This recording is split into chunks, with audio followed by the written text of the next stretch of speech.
These brooders are amazing. I couldn't be happier with this company. We absolutely love these cages. One at a time, okay, guys? Hey guys, welcome to another Coturnix Corner Live. So glad you guys could join us today. I see we got a few people in the house already. That's cool. Got some people in the chat room too. Carrie, Jeannie, Jordan, Trevino Ranch. Cool. Glad you guys could join us tonight. Don't have anything really planned for tonight other than just going live.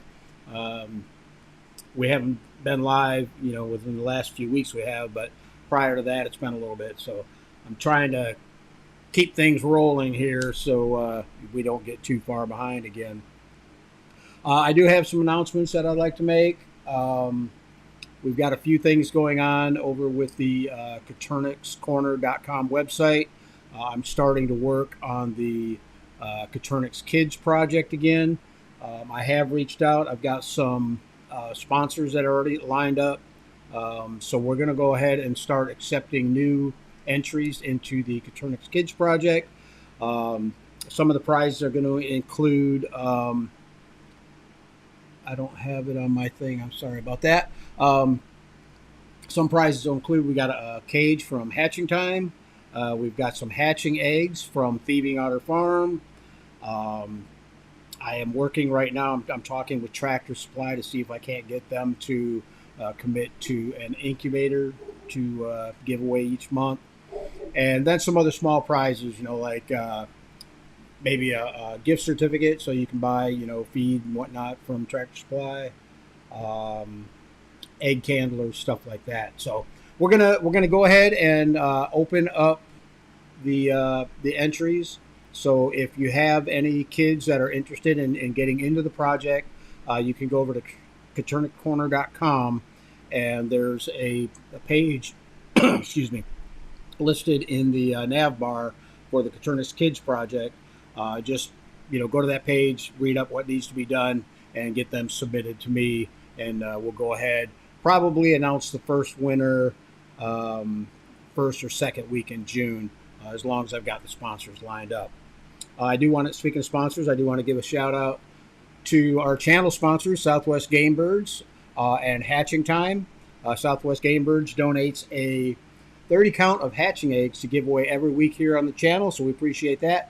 And Hatching Time also donates a $50 gift certificate, which we'll be giving one of those away tonight. And then again, Hatching Time gives away or sponsors the Coturnix Kids project for the little cage setup. So we really appreciate that. If you guys missed it last week, we had kind of a special live. We had Michael Rose, Rebecca Lynch, and Bree Patz were here on the show, and we were celebrating the 50,000 subscriber mark here on the channel. So that was really cool. Everybody kind of did some updates on what's going on in their world and whatnot. But yeah, thanks again, guys, for helping us get to 50K. Really appreciate it. Thanks for your loyalty to the channel. We couldn't have done it without you. So we do have some giveaways that we're going to be doing tonight. We got a 30 count of hatching eggs from Southwest Game Birds. We have a $50 gift certificate from Hatching Time, and a Coturnix Corner retro tumbler for somebody. I don't know if you guys, how well you can see that. It's our little retro design that we engrave on a tumbler, but somebody's going to win that. And I guess we'll just go ahead and select somebody from the chat room tonight for each of those three prizes. So if you want the hatching eggs, comment hatching eggs, or the gift certificate, $50, and the tumbler, comment tumbler. That way I can kind of select somebody that wants what we're giving away. If you guys have any questions, go ahead and put them in the chat room, and we'll get to them. And type the letter Q in front of your questions. It just makes it a little bit easier to find. I am kind of watching the chat room right now. But yeah, like I say, it's been a while, guys. So we don't really have a whole lot lined up. I'm going to start working on that too, just to get some guests here on the show and whatnot. So let me go ahead. We'll go ahead and jump into the chat room and see who's all over there. And I don't think I'm going to read every single comment. Jeannie Palmer did make it. Said, "Oh my word! I finally made it to a live broadcast again. Glad you could join us, Jeannie." Oh yeah, another thing we're doing, guys. If you're not a member already over at the Coturnix Corner community, head over to coturnixcorner.com. And matter of fact, I will put that address in the chat room, and get signed up, because we're going to be doing a lot of giveaways over there that will not be available here through YouTube. So go over and, like I say, go over to coturnixcorner.com, get registered for the site. A lot of great people in there. I think we're pushing close to 4,000 members now on that site. And for those of you who don't know what it is, Coturnix Corner community is basically, it's kind of like a Facebook group page, but we've got a lot more stuff going on over there than is going on Facebook.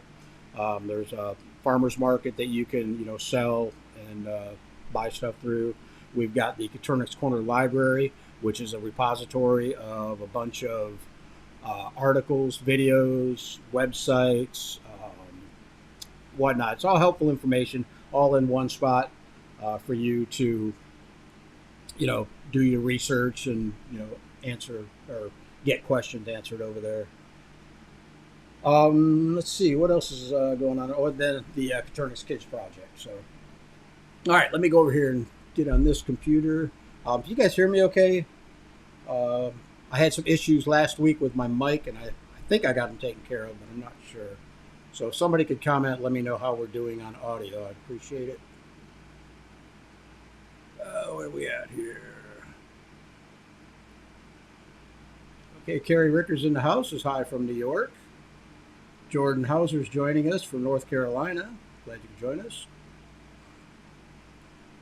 And again, Jeannie Palmer. Terry and I also tickled to be joining you tonight. We're happy you could join us, Jeannie.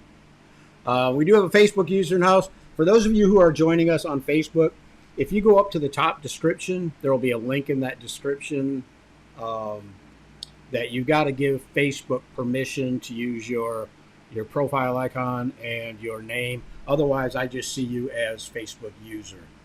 So, Torino Ranch is in the house. Says, hi, Terry. It's me, Matt. Glad you could join us, Matt. And Matt, welcome to Coturnix Corner. I did see you over there in the group. Glad you could join us. Kristen Chen's in the house. Hey. How you doing, Kristen? Aaron Hauser says hello from Kansas. I got to either move the pad here or move my mic, one of the two. Audio says loud and clear. Cool. Perfect. Aaron Hauser's in the house. Says hello from Kansas. Samantha Stratton says hi from Michigan. Jonathan says hi, FGR. I don't know what that is, but hello. Jonathan says hi from Massachusetts. Okay, that makes better sense. Gary Shirley's in the house. Is Gary from Tennessee? I'm 53 going on 16. Do I qualify? No, not for the Coturnix Kids Project. Sorry. Marcus is in the house. Says hi from California. J-Bid says the power of my incubator went out for 4 hours. Do you think the eggs are still good? Thanks. Absolutely. I've lost power for closer to 12 to 15 hours, and my eggs actually cooled down to right around 55 degrees. I believe it was reading on the thermometer at the time, and I thought for sure I was going to lose them, but I just replaced the heating elements in my incubator, fired it back up, and the eggs went on to hatch. I think they hatched like a day late, not even a day, maybe a half a day late, but I still got a good hatch rate. So yeah, no, you're fine. Jeannie says that's wonderful news on the Kids Project. Yeah, I've had a lot of people asking about that, and I've actually had a lot of people that were making donations for the Coturnix Kids Project, but because I knew we weren't holding the giveaways each month during this, the last few months, I went ahead and refunded all those donations But if you guys do want to donate for that project now, again, you can do that through the CoturnixCorner.com website. Yuds in the houses. Hi, guys. Nacho, amiga. Good evening from East Tennessee. Love last week's live. Congrats, Terry. I appreciate it. Yeah, last week was fun. Yeah, like I say, we had Michael and Rebecca and Bree in here. It was fun. Child of God says, good evening from northern Indiana. Good evening. Glad you could join us. Jen says, hello from Michigan. Oh, we got quite a few people from Michigan in here tonight. Brenda's in the house. Says, hello from South Texas from Michael. Glad you could join us. Another Facebook user in the house is Yay. Okay, I'm not going to put the people that are saying like hatching eggs and whatnot up there. Cheryl says, I could use some eggs. I purchased eggs from someone else and I was sent the wrong eggs. I don't know what I have wanted. I don't know what. I wanted jumbo whites. Okay. All right, we're going to skip all these.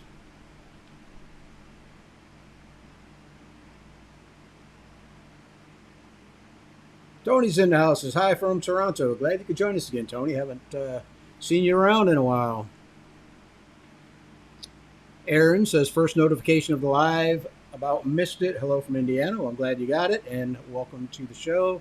Chris says, hello, everyone from Portsmouth, Virginia. Let's see. Kevin says, hope I win.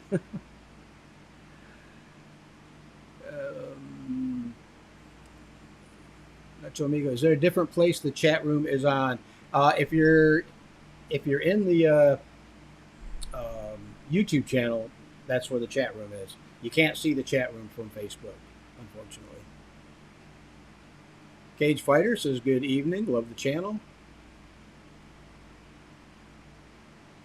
Kevin says, any prize works for me.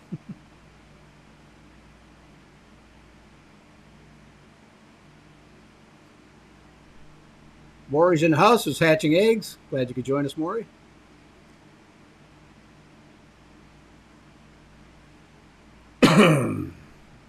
Anna Marie's in the house, is from Greece with love. Cool.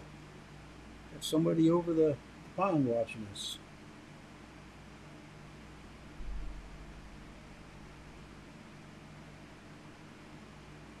Carrie says, I'm a member over there, but I have a hard time posting and putting pics up. My phone sucks.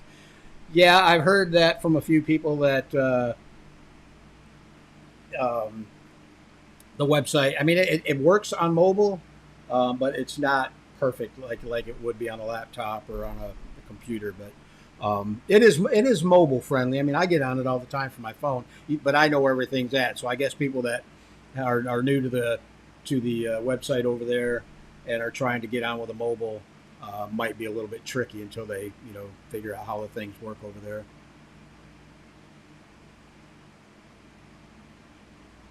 Sherilyn says we just had 2 babies hatch this morning too. Cool. Congratulations. Ashanti says, sounds okay to me. Okay, good. We got some people.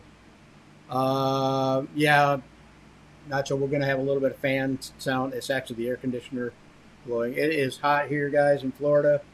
Our daily temperature is running 94 to 95 degrees with a heat index of like 104, 105. And believe me, that is hot.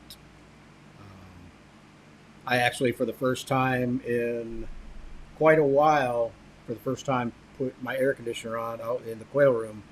Normally, I just open the back door, and I got a big commercial fan that I use to blow air, circulate air with. But it's just been so hot out there. I'm like, these poor guys, I got to give them some AC. All right, everybody says the audio sounds good. Aaron says just registered on the website. Cool. Glad you could join us over there, Aaron. Let's see. Aaron's from Washington State. Got Kevin in the house. Says hello from California, Los Angeles. Maury's joining us from Michigan. There's another Michigander in the house. AZB's Honey says hi from Central Missouri. David, I don't know if you got my email. I did get you set up on the ccquail.com website for your membership for a year. So you're good until I think July of next year. So, Tester says hello from South Carolina. Don's in the house. Glad you could join us, Don. Hello from South Central Illinois. Nacho says pluck that like button for our friend, folks. Yeah, 21 likes. I guess that's half the people that are in there anyhow. A little less than half. But yeah, if you guys want to hit that like button, it kind of helps us out here. Helps with the algorithms on YouTube, and they, show our content a little more often. That's another thing I got to get working on is content, guys. I know every week it seems like I got a new excuse, but now it's just too hot. I mean, I got to go outside or I got to do something in the shop with the air conditioner on. It's killer. Connor Green's in the house. Says hello from Knoxville, Tennessee. Ashante joining us from Connecticut. Child of God says, can our grandchildren that do not reside with us do the Kids Corner? Absolutely. All they've got to do, well, like I say, if you go over to the website, coturnixcorner.com, read through that page. I can tell you that projects that include pictures and or videos with them, we seem to, I won't say select them over all the other ones, but we like to use them for the channel because, it's got a little bit of, stuff that we can show instead of just, talking about what they're doing. Hazy Bees Honey says, question, are you doing a wine fridge incubator build this year? I was going to. I actually had a dorm refrigerator that I was going to use for that project, but it was a working refrigerator, and my buddy a couple doors down, he's got a little trailer and his refrigerator died in it, so I gave him that to use, so probably not. I am doing a repair video on my DIY incubator. I had some issues with that. I got to replace fans and whatnot. So I'm going to do just a quick repair video and maybe some tips and tricks type deal for that. And somebody else also wanted me to show how you build the hatching trays for the DIY boxes. I've got some out there. I might add that onto that video. So, but as far as the dorm fridge, no, I probably won't do something like that. John Garrett's in the house. Says hello. I hope everyone is good tonight. Glad you could join us, John. Appreciate it. Hobby and Homestead says hi. I'm Ashante from Connecticut. Okay. Anita Garrett's in the house. Hey, Anita. Glad you could join us. And by the way, I got the eggs. They were in great shape. They're in the incubator now. I believe they're due to go into lockdown on the 21st. So I will let you know how that goes. And the last batch, that replacement batch of eggs you sent me, I got, I think, right around 65% hatch rate on them. So very happy. Amy says hello from Connecticut. JJ Willows in the house says hi, y'all.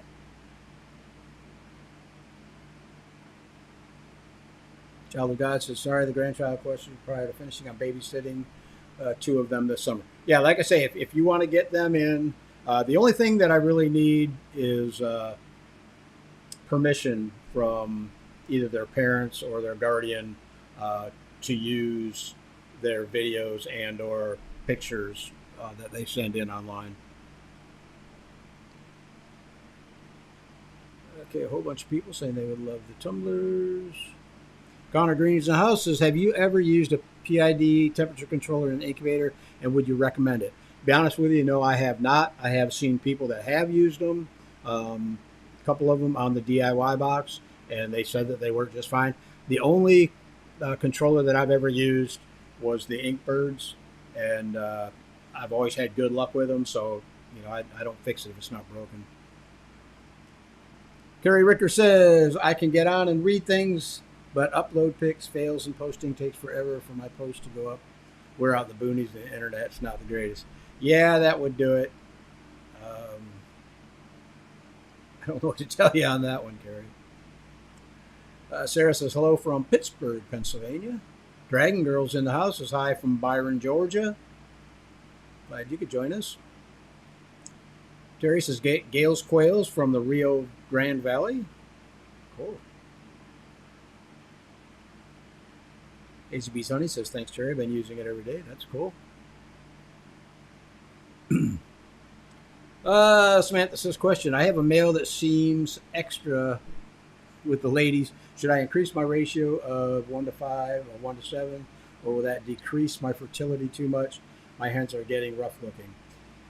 Yeah, I mean, you're going to find that out, especially if you've got a young rooster that's, really go get him. He's even going to, I won't say beat up. He's going to make even 5 hens look like they've been bred. In all my cages that are indoors, all the hens, regardless of 1 to 2, 1 to 3, 1 to 4, 1 to 5, even in groups of 1 to 7 or 6 or 7, all my hens still look a little bit roughed up on their backs. Some males are just a little bit more aggressive. Will it affect your fertility? If it's a good rooster and he's servicing all the hens, you should not lose that much fertility. I mean, if you're overdoing it, like say a 1 to 10 or even more than that, obviously it might, because he's going to have his favorites. But like I said, in some of my breeding groups that are a little bit larger, I don't have any problems with fertility. Let's see. Big Hoss Gun 74 says hello from Northern Illinois. Colby Holder says, how do you tell the difference between a jumbo quail? When somebody refers to a jumbo quail, they're basically just referring to the size of the bird. There's a few different ways that people look at it. One is, and this is an old standard, so I don't really go by it much anymore, but 10 ounces by 10 weeks is considered jumbo. And I really don't even go by that because, I get 10 ounces at 6 weeks sometimes. So, but if the bird is reaching, 14, well, actually lower than that, 13, 14, 15 ounces, it's falling in the jumbo category. So it's just a weight classification more than anything. Richard Perry says, I'm in Florida too, just starting with quail using your stacking cage videos. Thanks. Absolutely. I don't know if you're using the all-wire cages or the wood frame cages, but both of them seem to work. So good luck. If you have any questions, let me know. Jose says, hi, Terry from Jay, Williston, South Carolina. Glad you could join us. Sherilyn's in the house, has just popped over to register on your site. The kids and I are trying to learn something new every day. Cool. Very cool. Glad you could join us. Jeannie says, how's your back feeling? I've been out of the loop. Hopefully you're fully recovered now. I'm sad I missed the last live with Rebecca from Thieving on Her Farm. She's my fave. Yeah, Rebecca is great. My back is like, I don't know if you can see it, but I've got a pillow behind my back. It's basically, I have poor work habits. When I go out and work, I work like I'm half my age, and then I feel it at night. As far as everything else that I've been dealing with, I actually got some really good news from my doctor last week, and he doesn't want to see me for 6 months. So he actually put off surgery and everything, so I was really happy to see that. Joyce says, hello from Western Oregon. Glad you could join us, Joe. Jalopy Guy's in the house. There's a name I ain't seen in a while. Hello from Western Washington State. Farmer Brad says, hi there. Long time since I've caught a live stream. Well, it's been a while, Brad, since I've been on for a live stream, so cool. Glad you could join us. Connor Green's in the house. Is one of my challenges for incubating is the humidity is fine and the right range, but once they start to hatch, it shoots up to 80%. Is there a better way to handle the humidity increases? Once they start to hatch, don't even look at your hygrometer. It doesn't matter. It's normal that the humidity jumps up. All that moisture in the egg is released into the incubator, so it raises humidity. But it's not going to hurt anything. I've seen my incubator peg 90% before once the birds start hatching out. But keep your incubation humidity, I like right around 30-35%, but up to 45% will be okay. And then bump it up to 60 or 65% when you go into lockdown. Once they start hatching, don't worry about anything after Jose says, question, any suggestions on affordable foam egg shippers for standard and jumbo eggs, where to get them? Um, I get mine from, hold on, I'm going to pull up the website so I can give you the exact page on it. And of course, it's not on this computer. You got to be kidding me. Eggshippers.com is one, and I've used them. They're pretty good. The other one that I'm looking for, I don't see right here. Oh, come on. And I can't believe I can't remember it. Oh, Lord.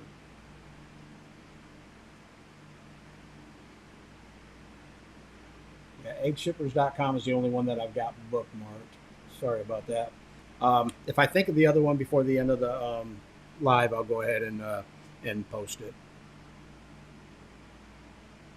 Carrie says, I just put 35 eggs in yesterday and got a couple big ones I'd like to add.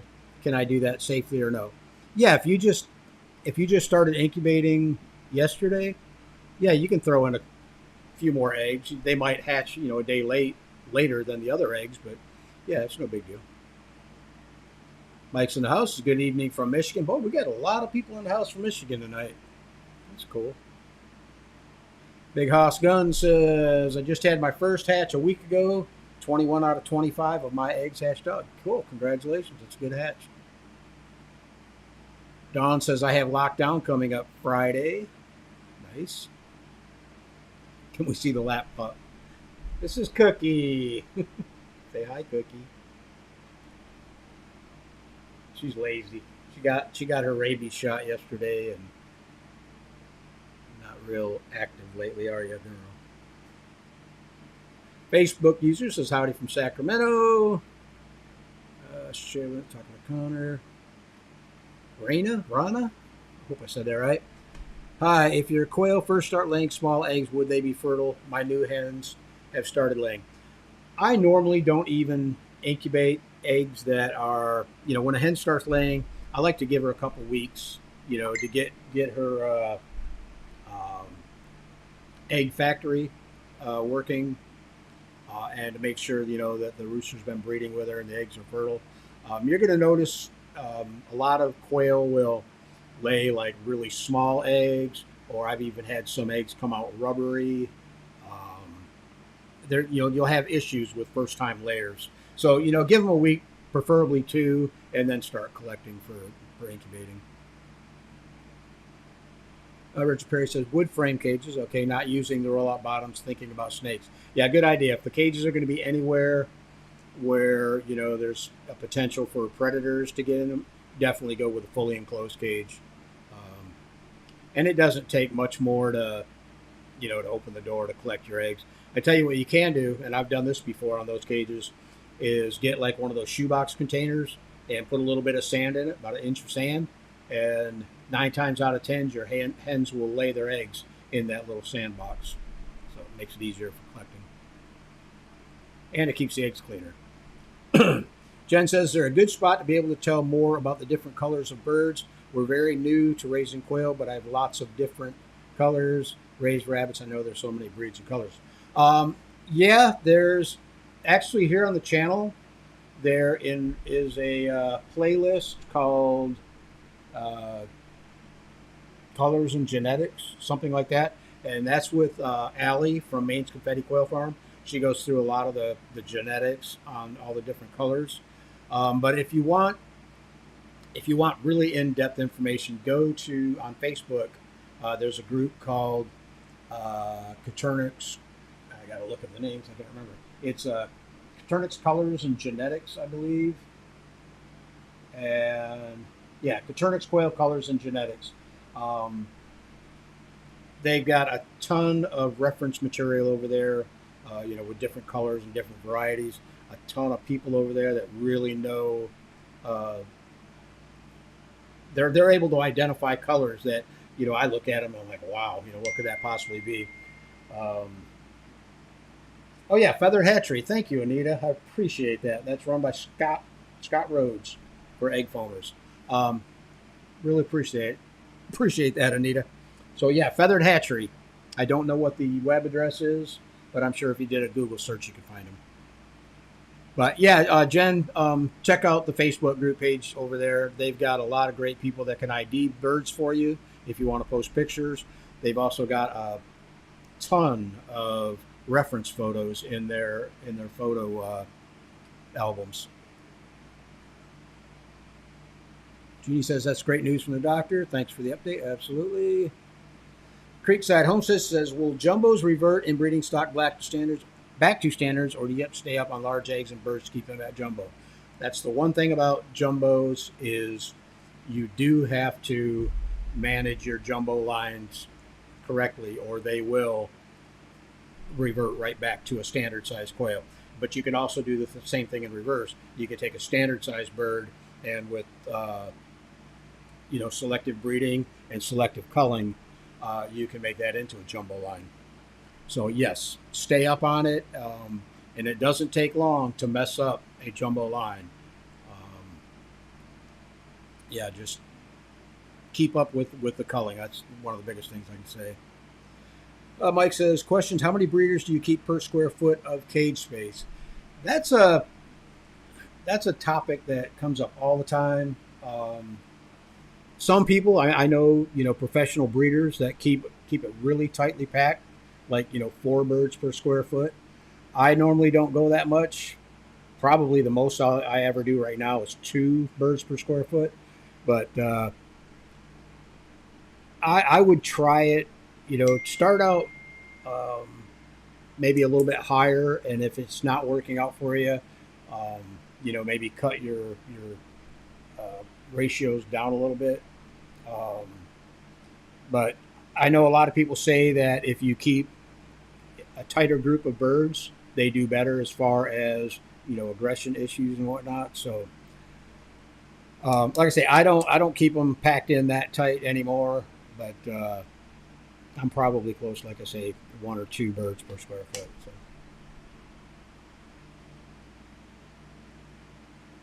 Randall says, thanks. I noticed the new ones are green. The new ones are green. I don't know what we're talking about. There's your feathered hatchery, Jose. Oh, the new ones are green. Oh, and okay, are you talking about inside the eggs?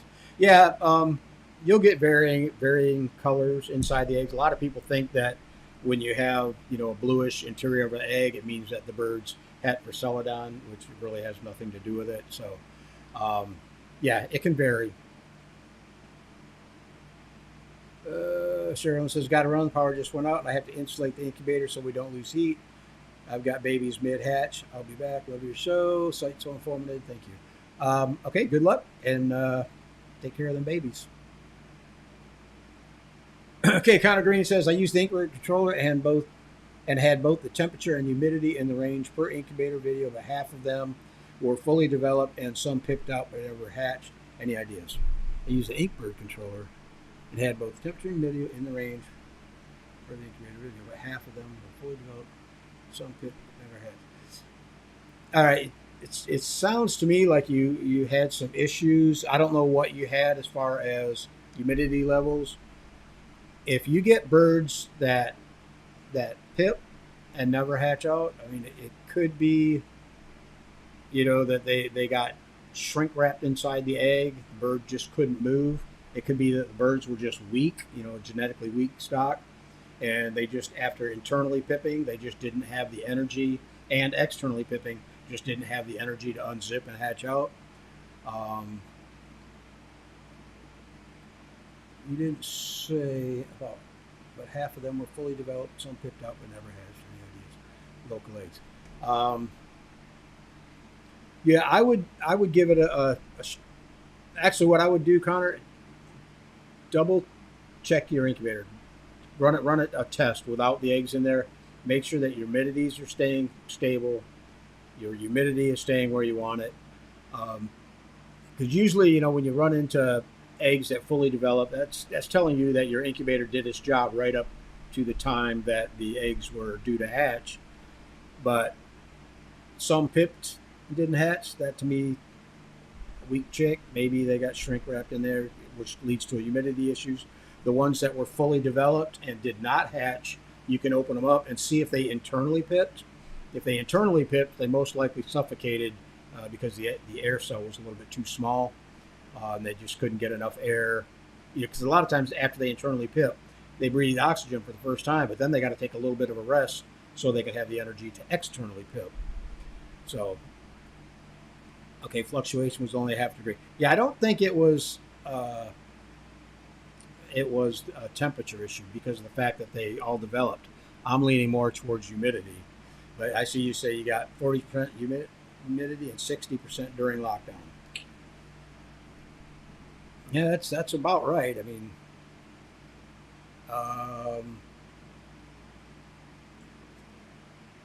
I don't. You said those were local eggs, local as in from you or from a local breeder.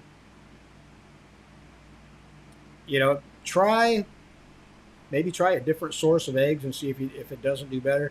It could be that those eggs are from a stock that's just not as as robust and strong as other stock would be. I very seldom run into any issues with birds hatching out. I mean, if my birds make it to lockdown, 90% of the times, the chicks that candle good or the eggs that candle good that go into lockdown, 90% of the times they all hatch. So yeah, I would give it another shot. Maybe try a different source of eggs to see what happens. Amy says, how's your aviary? Your inspiration? We purchased piped chicken enclosures and surrounded them with hardware cloth. They are happy in there. Still want to tweak it with some lattice, etc. We purchased. I don't know what a piped chicken enclosure. Sorry about that. But no, my aviary is still out there and standing. There's nothing in it right now except for a few extra rolls of wire and some supplies. I've been really busy working with my bees the last couple months. And so all the birds that were out in the aviary, I went through and culled a lot of them, selected out some breeder groups that I brought inside here. And the main reason I did that, in Florida, you have to have your bees inspected by a state apiary inspector, and we're not allowed to have any caged animals within, I want to say, 100 feet of your hives, your beehives. So that was the main reason I emptied out my aviary, was so that when I got the inspection by the state, that they weren't going to say something about that. And I just never got back around to putting the birds back out there. So. But no, it sounds like you got a good setup there, so hopefully you have good luck with it. Kevin says, hi from North Carolina. I just had 80 hatch out of 117. Good deal. Congratulations.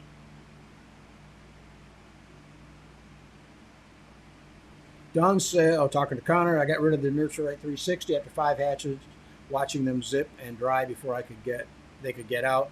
The fan blows them dry and it went to a Barado. Yeah, I don't know. Okay, local breeder. Connor, didn't you say you were running the DIY incubator? Yeah, I was under the impression you were running the DIY incubator. Yeah, I don't know, exactly which incubator you got. It very well could be an incubator issue. And like Don said, excessive airflow can dry out an egg once it pips, which is why you really need humidity up there when they first start hatching out. Let's see. Christopher James says, I don't know, Atala, Alabama. I'd love to get into bees. Yeah, the bees are really cool. I never thought I would get into it. My dad's been trying to talk me into getting into bees for quite a while. He sent me books and stuff on how to get into them. He's been raising bees for a while, and I always wanted to do it. I just never took the plunge, and jumped into it. But okay, there you go, Connor. Yeah, definitely maybe swap out your fans or reorientate them. But what was I saying? Oh yeah, as far as the bees, yeah, I just got into it. It was really interesting. I started doing a little bit of studying up on them and talked to a few people locally. Found out I actually talked to a few people online too. Anita Garrett was one of them. William Carl Foster. They all gave me some good tips and pointers on how to get started and what to do. And yeah, I'm already splitting some of my hives because they're growing so fast. I started out with two, and I split one. The second hive that I had purchased originally, for some reason, it didn't do as well as I wanted it to. The queen just wasn't laying like I thought she should. So I gave that hive away to a local person around here, and then I split my good hive again. So I'm up to 4 hives now, and I started out with 2. It's crazy. Let's see. Carrie says, I so wish I could do bees, but I'm allergic. I got 87 ground hornet stings. Ouch. When I stepped in a nest, so no bees for me. Yeah, that kind of stinks. You can't. There is a venom therapy that you can get. I don't know what they charge. You'd have to talk with an allergist, but you can actually get that. And I've talked to people that have taken it. They were allergic to bees. I don't know how seriously allergic to them, but they took the therapy and now they're working bees and getting stung, and it's no big deal. Christopher James says, I'm from Michigan and it wasn't legal where I lived.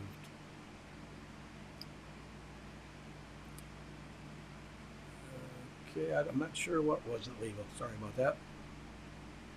Voodoo Kitchen Mom's in the house. Says, I have eggs in the incubator. Day 18 today. The eggs are shaking, but no hatches yet. Yep, just leave them alone. Make sure your humidity's where you want it. And they should be, if you're seeing movement from the eggs, they'll be hatching out anytime now. Connor Green says, you should create a channel called Honeybee Corner. I've actually had multiple people approach me and say, why don't you start doing some videos on the bees and just put them on your channel? Because there's a lot of beekeepers that also keep quail. And I'm like, yeah, it's Coturnix Corner. I don't want to. And I don't know. To be honest with you, I don't know enough about bees to to even act as any kind of an authority on them. I'm still a rookie and learning. I thought maybe I'd do a video just to show you guys what the setup looks like, but I even went against that. Anita says, Carrie, have you been allergy tested for honeybees specifically? Most people that have bee allergies are allergic to wasps and hornets. However, don't take the chance unless tested. Yeah, absolutely. I mean, if you have an issue with, any kind of allergies, especially bees, wasps and hornets, you don't want to get stung, go into anaphylactic shock, and it really mess you up. Go see an allergist. There's a simple test they can give you and let you know. Jeannie Bomber says, do you think quail multiply fast? Bees will blow your mind. Tell me about it. Okay, the bees weren't legal. Wow. Liam says, what flooring substrate do you recommend for the brooder? I use pine shavings, fine pine shavings, and they're usually on that for the first 10 days, and then I'll transfer them all over to a wire cage. But what I do in the wire cage, I'll put down a piece of that blue shop tile like mechanics use. I'll put that on the wire floor, put the chicks in it, let them stay on that for a day or two just to get used to the footing on the wire, and then I take it out and they do fine. But yeah, pine shavings is what I use in the brooder. Whatever you use, just make sure it's not slippery, like newspaper or cardboard, because your chicks can basically do the splits and get splay leg, and you don't want to have to deal with that. Fire Shine says, all bees require is knowledge and some carpenter skills. You can build it all. Bees land in and can be captured. You just need to be figuring out what they like. Yeah, I'm finding that out. I have been building, all my own boxes and whatnot. I've just been buying the frames. But yeah, I agree 100%. As a matter of fact, I just built a swarm catcher, not the swarm box. I got one of them too, a trap. But I built it's a 23-foot long. I don't know if I can show you guys a picture of that or not. It's a 23-foot long pole with a bucket on the end, and it's a wire bucket. And it works. Well, I don't know. I haven't got a chance to test it yet, but it looks like it'll work really good. But that's for getting swarms that are up in a nest or up in a tree. What am I talking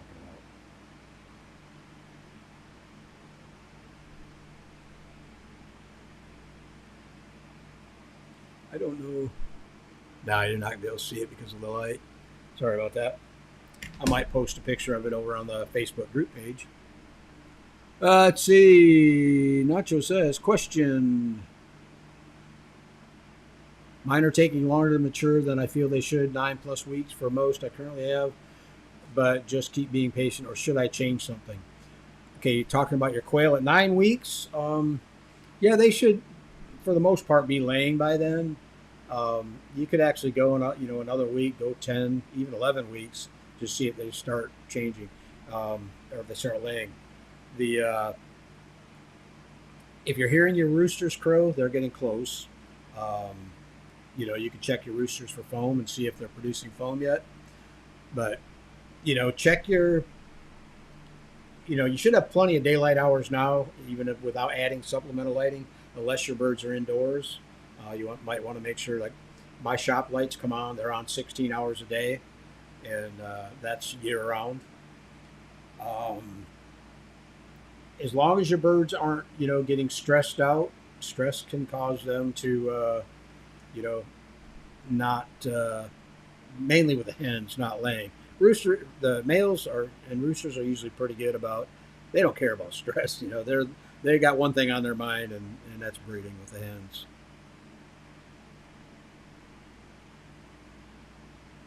Charlie says, why are my chicks keep dying each days after hatching? About 2 weeks.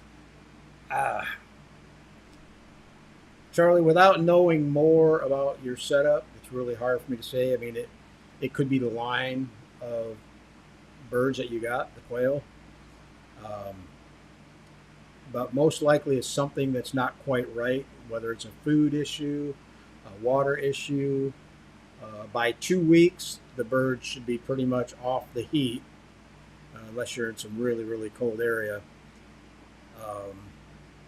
Like I say, without seeing, your setup and what you're doing, it's really hard to say.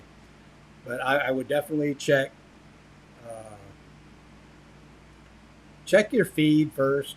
Make sure that you got, try a different bag of feed. See if maybe there was something wrong with that bag.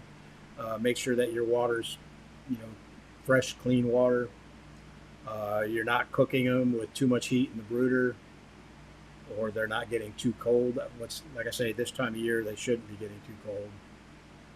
Especially if they're making it to 2 weeks. By the time mine are 10 days old, they're off the heat altogether. Andy Rabbit's in the house. Says hello. Glad you could join us, Andy. Blaze Ben says made it a bit earlier this time. Glad you could join us. Liam says thank you. Connor says I've wanted bees for years now, but now that I own my own house, my wife won't let me get them. LOL. I'm lucky she's letting me raise quail. I'm kind of in the same boat. Our property is pretty small. It's less than 1/4 of an acre, and my bees are literally like right out my window here, or maybe 15 feet from the window. They're close to the house, but they're over in the back corner of the yard, and I set up some flight path barriers, so when the bees come out of the hive, they actually have to go up and out. So, if my wife's out hanging clothes on the line or something, she doesn't have to worry about bees flying into her hair or anything. But yeah, I know exactly what you mean.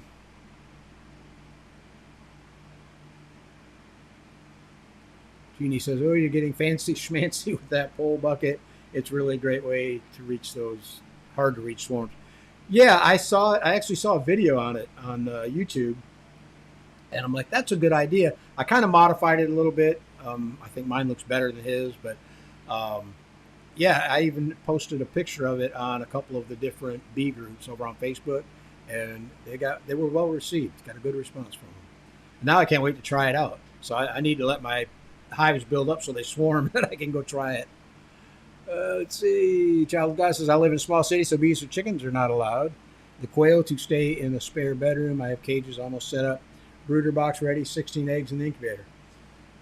Yeah, I hear you. I mean, I've run into a few people, that have the same issue where, you know, where they live doesn't allow them to keep quail. So keeping them indoors, that's an option. Let's see. Diet is breeder meat bird feed, and they've been getting grub and caterpillar treats almost daily. Roos are good. Girls are slow.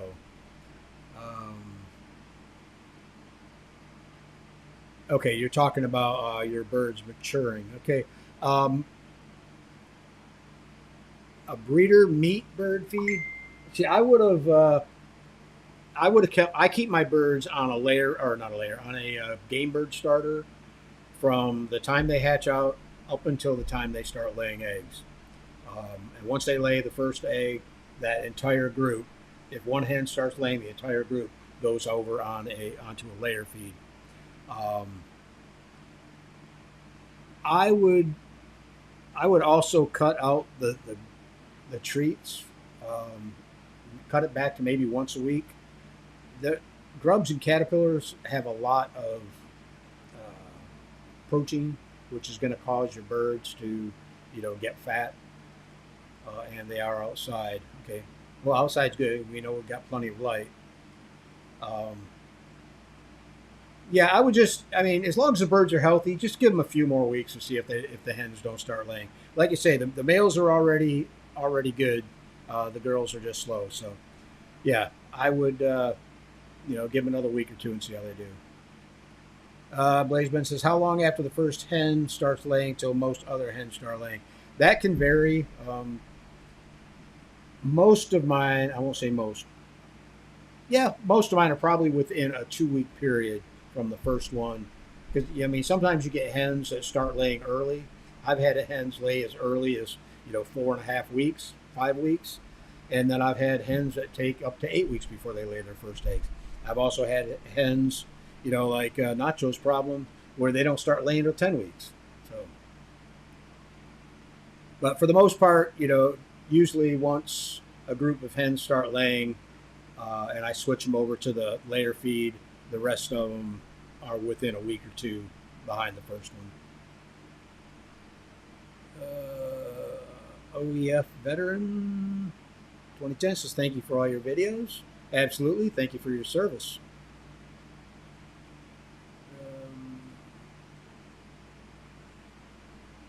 Talking to me. Rana says, which quail have the Rugine? I lost my autumn aber the other day.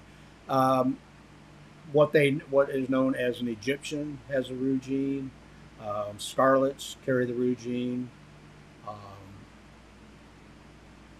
Scarlet would be the Rosetta. I'm trying to think of what do they call it? I haven't been doing a lot of color stuff lately.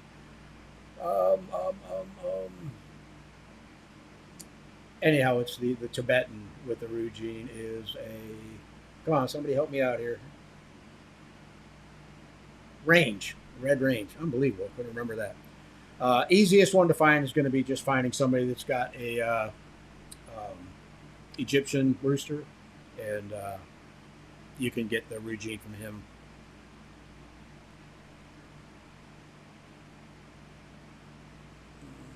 Do you have any other autumn ambers that you could breed back to Pharaoh? That'd be one way to get back into it. Nacho says, okay, maybe stress.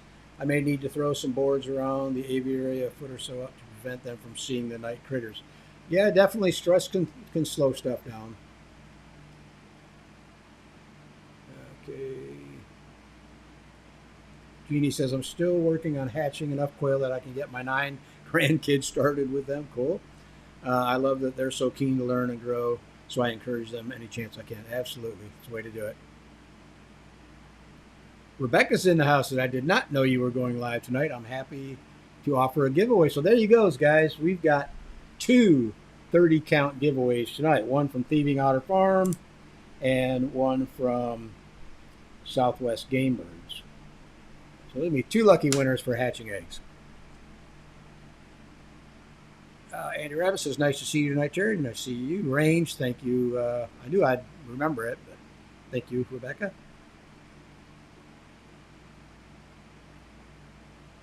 Fire Shine says, will chickens try to kill the quail if they get together? Do you have to be serious about keeping them all separated? I know a few people that keep chickens with their quail and don't have any issues.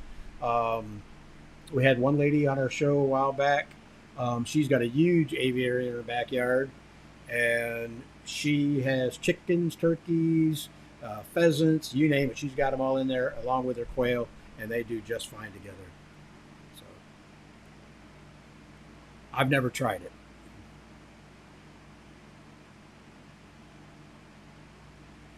And he says, Egyptian rooster. I say, I can't get one.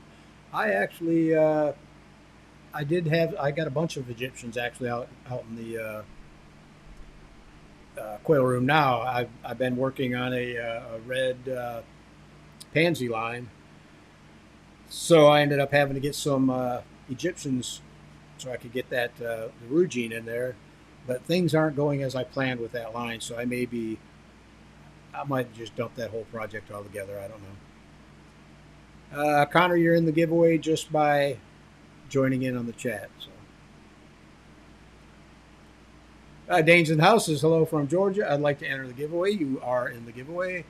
Kat says, question, what's the difference between silver and blue in terms of phenotype? All right, where is Rebecca? If you would take Kat's question, I would appreciate it because she is much more versed in the Andalusians, the blues, and silvers than I am. Reina says, I have a few Rosetta, Italian, and Tibetan. Jeannie Palmer says, you already know how much I've wanted to get some eggs from Thieving Otter Farm. I said hatching eggs earlier. I'm doubling down on that now, LOL. Well, that's... Are you dropping a hint there, Jeannie? Okay, while we're waiting on... Okay, Dawn says she has... why am I not getting... Oh, there's... Dawn's got some jumbo Egyptians. Just made the roosters, though, because I had all hens. Cool. I was going to start on my pansy line, too. I lost my pansy rooster the night I moved them. Oh, that's terrible. Yeah, no, I was working specifically on a red pansy line, and I got a ton of red pansy hens. I followed somebody's advice on creating the red pansies, and I knew basically how it was done, but I kind of took the long way around because I didn't have an Egyptian rooster, and now I've got all these red pansy hens, but all I have is pansy het roosters. So I've got to now breed my het rooster back to the hens in order to get the red pansy rooster. So, Thieving Otter Farm, we are still waiting on your answer for where is it?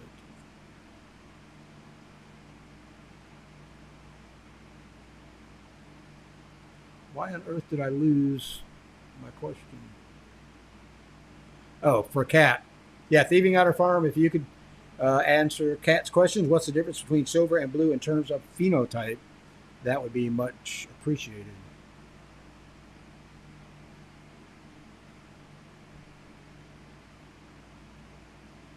All right, I am going to go back up here.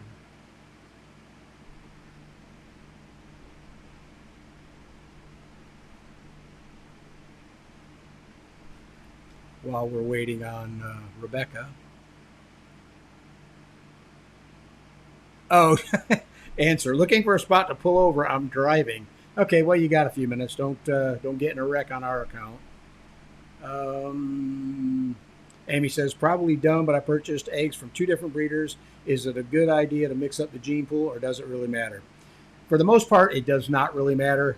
But if you've got eggs from, say, Rebecca, and eggs from, say, Michael Rose, or anyone else that keeps nice, clean, genetically clean lines and that have worked for a long time, getting their lines where they want them, I definitely would not mix them, because then you're going back to square one. Take advantage of all the work that, say, Rebecca's done and all the work that Michael's done, perfecting those lines, and just keep perfecting them. Because you can go backwards very fast if you breed in other lines. But if you don't care, yeah, it's no big deal. And the rabbit says, Terry, rooster can hide red. Yes, and that's the issue that I'm having, is I have a bunch of normal looking pansy roosters, but some of them I know are het for the root gene. So I just got to breed them back to the hens. Dane Padgett says, I just moved chicks to brooders a few minutes ago, so now I have two empty incubators. Hint, hint. Cool. All right. I got to go way back up at the top. So if you guys post any new questions, it's going to be Oh, I see. Jennifer says, Terry, I won Southwest Game Birds hatching eggs a couple months ago. They are laying like crazy. Cool. Glad to hear it.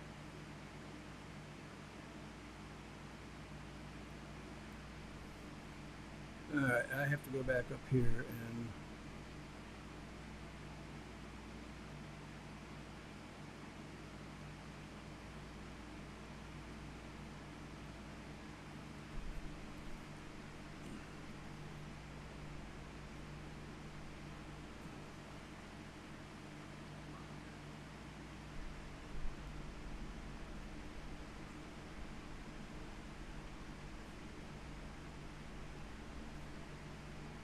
all right, Thieving Otter Farm has posted, so let me go back there.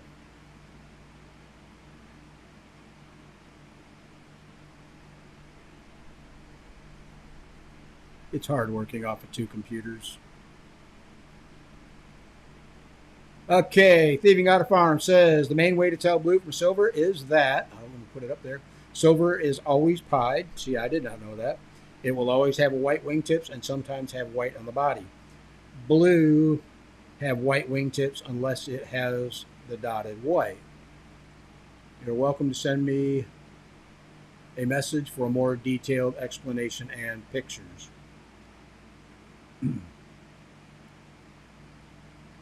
Cool. So there you go. Kat says thanks, Rebecca. All right. I got to go way back up to the top again.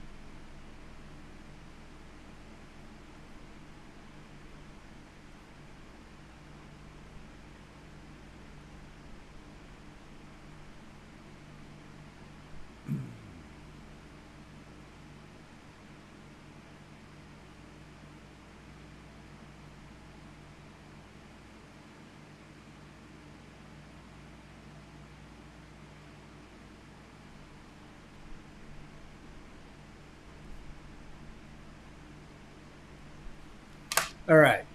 Did we get any more? Looks like Lloyd commented.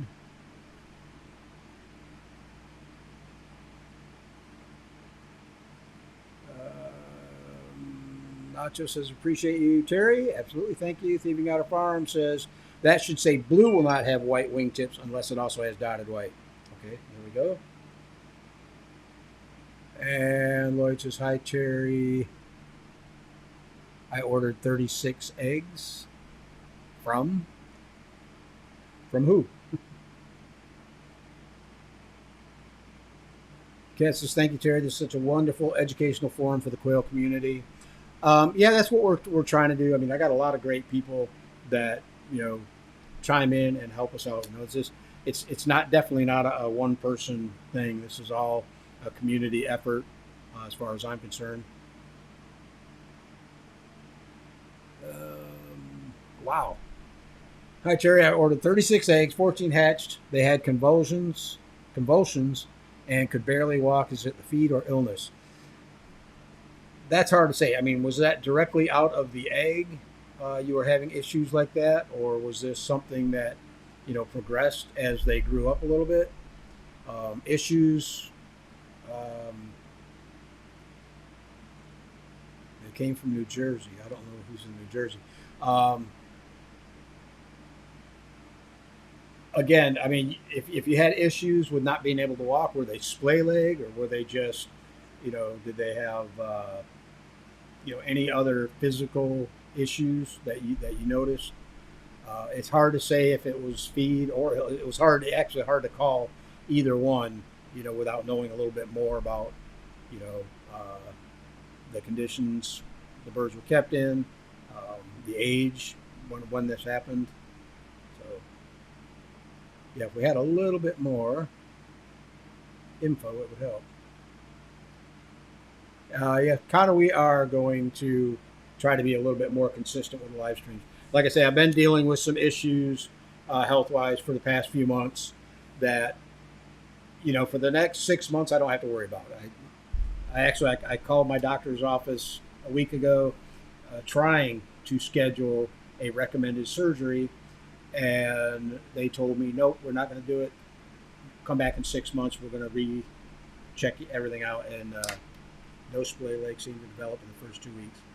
Yeah, that could be a food issue. It's really hard to say. I mean, it could be they picked up, a virus of some type. Is the conditions always, really clean and sterile inside the brooder? Like I say, without actually seeing the birds and the conditions that they're in, it's hard for me. I mean, there's so many things that could cause it. I'd hate to just, try to say one. Yeah, as Connor, we are trying to get more consistent with everything. Live streams, more content for the channel, getting back into the Coturnix Corner community on the website. I've got one of our members that's been taking care of it for me over there. So, but yeah, I got to get things rolling again. All right, that's all the questions. So let me go ahead real quick. We'll announce the winners. And I do want to say, okay, using game bird, 30% protein. Yeah, that sounds good there. Lloyd, if you could message me, send me a picture of the setup, and if you've got a bird that is exhibiting those issues, maybe take a short video and send it over to me, and I'll see if we can't, kind of figure out what's causing it. If I can't, I can, share it with some other people that, might be able to help you out. Yeah, I hate to try to make a call on something that without being able to look at it and see what's going on. All right, what was I saying? Okay, we're going to go ahead. I got the winners of this week's prizes picked out. We're going to go ahead and announce the winners, but before I do, guys, hit that like button. That's much appreciated. Also, for the winners, when I call your name, contact me with your shipping information at Terry, with a Y, at coturnixcorner.com, and I will make sure that the people that need the information to get your prizes shipped out gets that. So the first prize that we're giving away is the Hatching Time gift certificate, and that is going to Connor Green. So Connor, I hope you can use a Hatching Time $50 Hatching Time gift certificate. Coturnix Corner tumbler is going to Dane Paget. So Dane, send me your shipping information. I'll make sure this gets shipped out right away. And the winners of our hatching eggs, Southwest Game Birds, is going to Carrie Ricker. So Carrie, same to you. Send me your shipping information. Make sure you include a good email address and a good phone number, because in case either of these guys need to get a hold of you for whatever reason.